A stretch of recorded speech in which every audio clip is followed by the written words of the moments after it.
Here is my Premier League traditional top 6 team of game week 6. Now, this game week 6 was it was somehow. And it was very difficult for me to pick this team. Very difficult. Because a lot of the top 6 teams lost. Chelsea lost. Liverpool lost. Manchester United lost. Right? Tottenham also drew. So, out of the traditional top 6, only Arsenal and Manchester City were able to get a victory.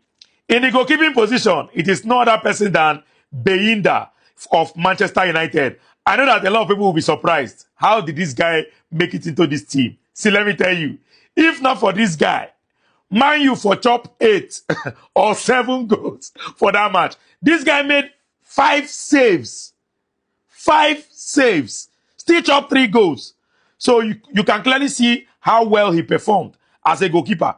Of all the goalkeepers in the traditional top 6 team, Beinda, was the most impressive of them. Yes, he lost. Yes, he conceded goals, but he made a lot of saves for Manchester United.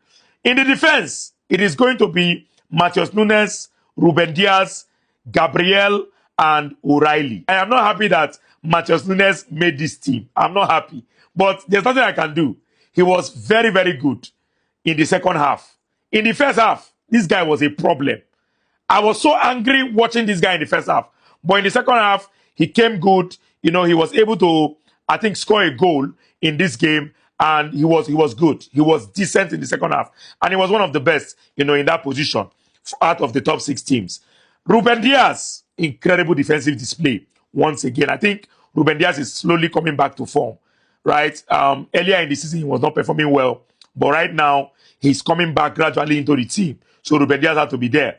Gabriel, he made a big mistake by falling down too easy, for the Newcastle goal. But he amended that mistake by scoring that late winner for Arsenal. And apart from that mistake he made, right, he was brilliant, once again in that defense, marshalling the defense. So well done to Gabriel.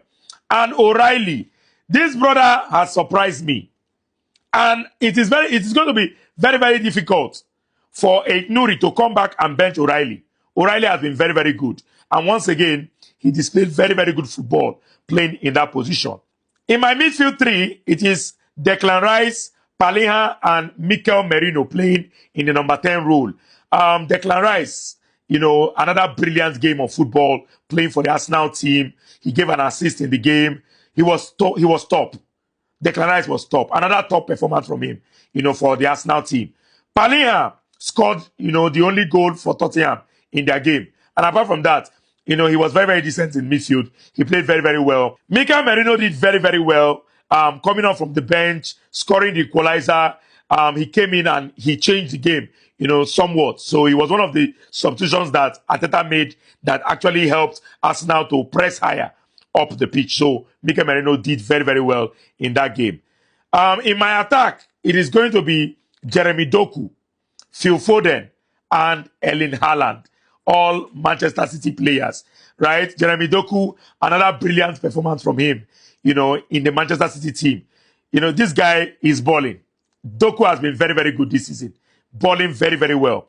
Erling Haaland, no introduction now. 2 goals, 1 assist. What more can you ask for? Did very well for Manchester City in their 5-1 win. So he had to be there, scoring those 2 late goals. Phil Foden, brilliant performance once again. He played in the midfield, but I had to put him in this team because he had another exceptional game. So Phil Foden had to be part of this team. So here is my team of game week 6 in the Premier League. Let me hear your thoughts in the comment section.